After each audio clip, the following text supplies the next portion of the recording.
ሰላም ሰላም ቅዱሳን የጌታ ሰላም ይብዛላችሁ። ከሳሌም የክርስቶስ ሰላም ዓለም አቀፍ ቤተክርስቲያን መጋቢ ኤፍሬም ነኝ። ዛሬ የእግዚአብሔርን ቃል አብረን እናያለን። ዛሬ የምናየው እግዚአብሔር ቃል በጢሞቴዎስ መጽሐፍ ሁለተኛ ጢሞቴዎስ ምዕራፍ 3 ቁጥር 1 ጀምሮ ያለውን የእግዚአብሔር ቃል አለፍ እያለን አብረን እናያለን። ለቃሉ አንድ ደቂቃ እንጸልያለን።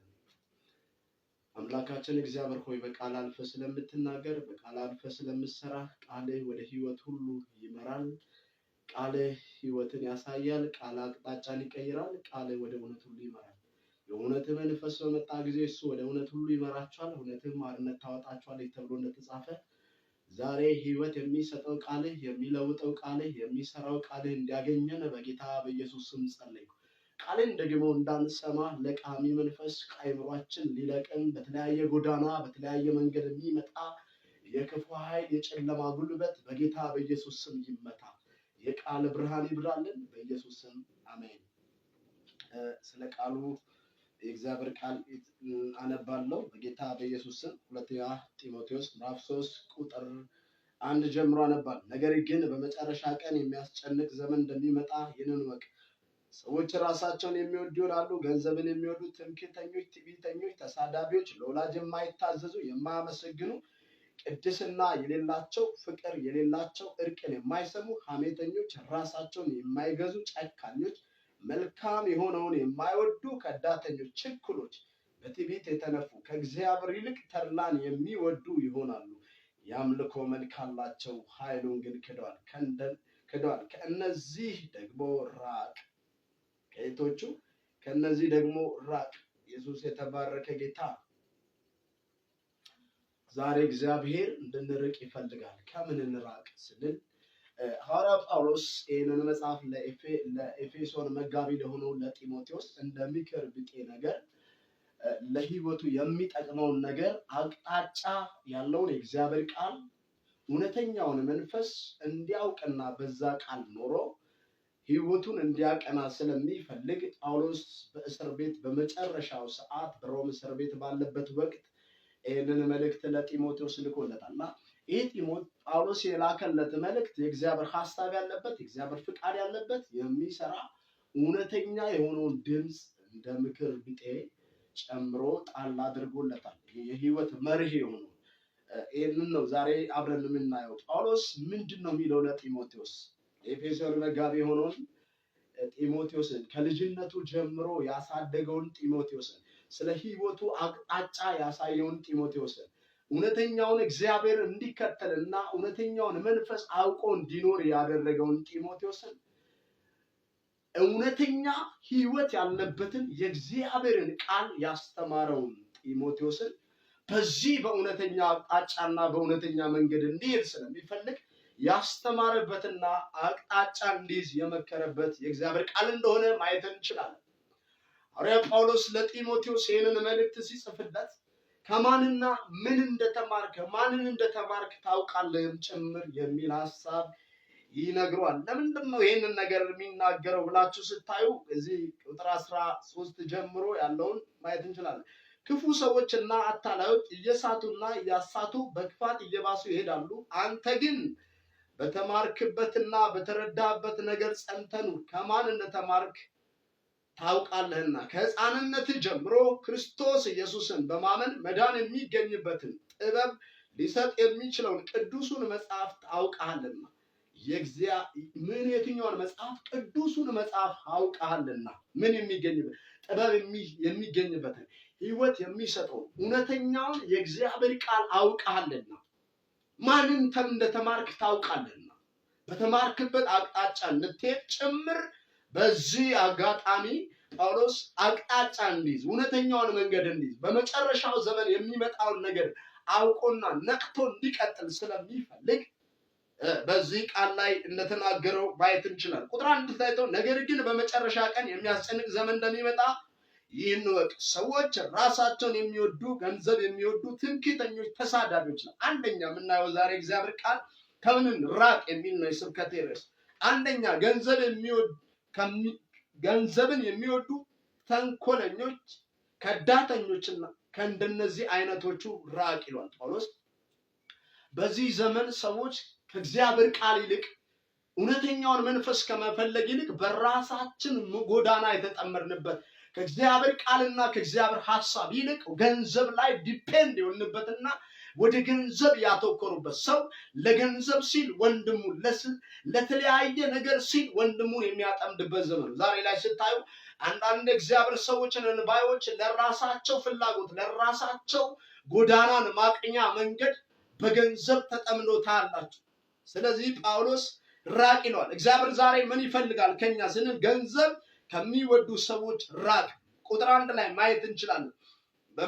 በመጨረሻው ዘመን ከሚከሰተው ነገር ካወራ በኋላ ቁጥር 1 ላይ ገንዘብን የሚወዱ ትምክህተኞች፣ ትዕቢተኞች፣ ተሳዳቢዎች፣ ለወላጅ የማይታዘዙ ከእንደነዚህ አይነት ሰዎች ራቅ ይለዋል። ትምክህተኛ ከሆኑ ሰዎች፣ ገንዘብ ከሚወዱ ሰዎች ዛሬ እግዚአብሔር እንድንርቅ ይፈልጋል። እነዚህ ገንዘብ የሚወዱ ሰዎች በገንዘብ ፍቅር የተጠመዱ ቀን እግዚአብሔር ሐሳብ ራቅ ዘወር ማለት ነው። አይታችሁ ከሆነ ድሮ ኢየሱስ ወደ ቤተ ክርስቲያን የሚያዘወትር ጌታን የሚናፍቅ ወደ ገንዘብ ሐሳብ ውስጥ ሲገባ ለእግዚአብሔር ያለው ሐሳብ ይቀየርና ገንዘብ ቢዚ ያደርገዋል። ስለዚህ ቢዚ ነኝ ማለት ይጀምራል። ይሄ ቢዚነትን መንፈስ ያመጣበት ገንዘቡ እኮ ነው። ያ ለገንዘብ የሰጠው ቫልዩ ነው። አንደኛ ከዚህ እንድንርቅ ይፈልጋል። ቶሎ ካለን ሰዓት አስፋያ አለፍ እያልኳን እናገራለሁ። ቅድስና የሌላቸው ከነዚህ አይነቱም ራቅ። አይታችሁ ከሆነ እዚሁ ክፍል ቁጥር 3 ላይ ስናይ ቅድስና የሌላቸው፣ ፍቅር የሌላቸው፣ እርቅን የማይሰሙ፣ ሐሜተኞች፣ ራሳቸውን የማይገዙ፣ ጨካኞች። እኔ የምናገርበት ነገር ቅድስና ከሌላቸው ሰዎች እግዚአብሔር እንድንርቅ ይፈልጋል። ከእግዚአብሔር ሐሳብ ውጪ ከሚያወጡን ሰዎች እግዚአብሔር እንድንርቅ ይፈልጋል። ዛሬ ላይ ስለ ቅድስና መናገር እንኳን የሚከብድበት ጊዜ ነው። ምክንያቱም ሰዎች በራሳቸው ጎዳና ስለተጣለፉ እግዚአብሔር ሐሳብ ቅድስና ምን ታመናፍሳለህ የሚባልበት ዘመን ኦልድነህ እንዴ የሚባልበት ጊዜ ላይ ደርሰናልና ሰዎች ከእግዚአብሔር ሐሳብ ይልቅ በራሳቸው ጎዳና ስለተጠመዱ ቅድስና ምንም ቫልዩ ያጣበት ዘመን ስለሆነ ለቅድስና ያለን ስፍራ ብዙም የሚያሳስብ አይመስለኝም። ግን የእግዚአብሔር ቃል ሲናገር በጴጥሮስ መጽሐፍ ላይ ስታዩ እኔ ቅዱስ ነኝና እናንተም ቅዱሳን ሁኑ ይላል። እግዚአብሔር የሚፈልገው ቅድስና ህይወት ኳሊቲን ይፈልጋል። ሰዎች ዛሬ በተለያየ ጎዳና ስለተጠመዱ ከቅድስና ከሌላቸው ሰዎች ራቁ ይለናል። ሁለተኛው ሐሳብ። ሶስተኛ መልካም የሆነውን ከማይወዱ ራቁ። እዚሁ ክፍል ላይ ቁጥር 3 ላይ ስታዩ እንደዚህ የሚል ቃል አለ። ችኩሎች፣ በትዕቢት የተነፉ፣ ከእግዚአብሔር ይልቅ ተድላን የሚወዱ ይሆናሉ። ከእንደነዚህ አይነቶች ራቅ ነው። ከእግዚአብሔር ሐሳብ ይልቅ ከእግዚአብሔር ፍቃድ ይልቅ ተድላ ለራሳቸው ለታይታ ለገንዘብ ለተለያየ ነገር የሚጠመዱ ሰዎች አሉ። ስለዚህ ከእንደነዚህ አይነት ሰዎች ራቅ። እግዚአብሔርን የመጀመሪያ ከማድረግ ይልቅ የራሳቸውን ነገር መጀመሪያ ማድረግ የሚፈልጉ ሰዎች አሉ። ከእግዚአብሔር ይልቅ ተድላን የሚወዱ ከእንደነዚህ አይነቶቹ ራቅ። እንድንርቅ ይፈልጋል እግዚአብሔር። አንደኛ ምን ብያለሁ?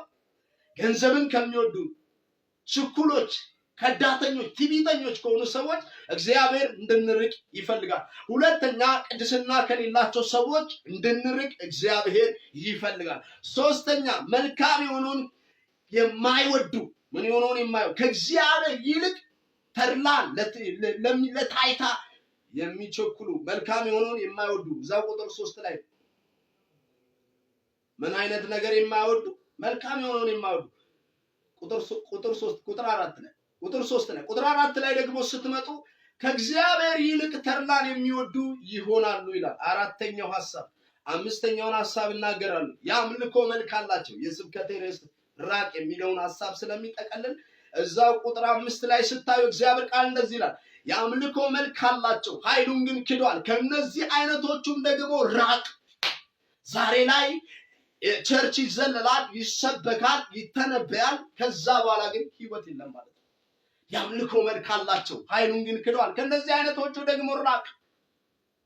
የሚያመልኩ ይመስላሉ፣ የእግዚአብሔር ሐሳብ ያለበት የሚመስል ነገር አላቸው። ነገር ግን የእግዚአብሔር ሐሳብ የማይገለጥበት ነገር፣ የእግዚአብሔር ፍቃድ የማይገለጥበት ነገር፣ የአምልኮ መልክ ያለው የሚመስል ነገር ግን የእግዚአብሔር ሐሳብ የሌለበት ከእንደነዚህ አይነቶቹ ምን በል ይላል? ራቅ።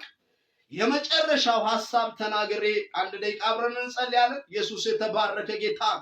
እዚህ በቁጥር 13 ላይ ያለውን እግዚአብሔር ቃል እናያለን። ክፉዎች ሰዎችና አታላዮች እየሳቱና እያሳቱ በክፋት እየባሱ ይሄዳሉ። ክፉዎችና አታላዮች እየባሱና እያሳቱ በክፋት እየባሱ ይሄዳሉ። እንደነዚህ አይነቶቹ ደግሞ ራቅ። መራቅ እንዳለብን ዛሬ እግዚአብሔር ይናገራል። ስለዚህ ወንድሞቼ፣ ወገኖቼ ከእንደነዚህ አይነት ነገር እንድንርቅ እግዚአብሔር ይፈልጋል። የእግዚአብሔር ቤተሰቦች፣ ብሩካን የአባቴ ልጆች፣ ዛሬ ላይ የሚታየው ነገር ይሄ ነው። ጳውሎስ በመጨረሻው ዘመን ስለሚመጣው ነገር ለጢሞቴዎስ እንዲጠነቀቅም ጭምር ራሱ እንዲመራበት እውነተኛውን መንገድ እንዲመርጥበት፣ ስለዚህ ከእንደነዚህ አይነት ነገሮች መራቅ እንዳለበት ጭምር በእግዚአብሔር መንፈስ ይነግረዋል። ልጁ ለሆነው ላሳደገው ከማን እንደተማርክ ታውቃለህ። እንዴት እንደተማርክ ማንና ምን እንደተማርክ ታውቃለህ። ህይወት የሚገኝበትን እውነተኛውን የእግዚአብሔር ቃል ተምራል። ስለዚህ ከእነዚህ አይነት ኮተት ነገሮች ራቅ ይሏል። አንደኛ ከምን እንራቅ ብለናል? ከገንዘብ ከሚወዱ ሰዎች እንራቅ፣ ቅድስና ከሌላቸው እንራቅ፣ መልካም የሆኑን ከማይወዱ እንራቅ። አራተኛ ከእግዚአብሔር ይልቅ ተድላን ከሚወዱ ሰዎች እንራቅ፣ የአምልኮ መልክ ካላቸው ሰዎች እንራቅ። ስድስተኛው ክፉ ሰዎችና አታላዮች በክፋት እየባሱ ከሚሄዱ ሰዎች ራቁ ይላል። ኢየሱስ የተባረከ ጌታ ነው። እግዚአብሔር ሆይ ከእንደነዚህ አይነት ነገሮች መራቅ የምንችልበትን ጸጋህን አብዛለን። ጌታ መንፈስ ቅዱስ በዚህ ዘመን እውነተኛ ነገር ይህ ነገር ይታያልና አባባት እግዚአብሔር ሆይ ከእነዚህ አይነት ነገሮች ራሳችንን ቆጥበን በእውነተኛው መንገድ በእውነተኛ ጎዳና እንድንሄድ ጸጋን እንድታበዛልን በጌታ በኢየሱስ ስም እንጸልያለን። እውነተኛው መንፈስ ወደ እውነት ሁሉ የሚመራው እውነትን አቅጣጫ የሚያሳየው ወደ እውነተኛ ጎዳና የሚመራው ያንተ ቃል እንዲያገኘን በኢየሱስ ስም ጸልይ። ክፉ ከዘመናችን ላይ ይመታ። በእውነተኛው መንገድ እንዳንሄድ፣ በገንዘብ ተጠላልፈን እንድንቀር፣ ቅድስናን እንዳንወድ፣ አስመሳይ እንድንሆን ከአንተ ከቃል ከእውነተኛው መንፈስ ይልቅ እግዚአብሔር ሆይ ተድላ እንድንወድ ከሚያደርገን ጎዳናዎች ሁሉ እንድታነጻን ዛሬ በኢየሱስ ስም እንጸልያለን።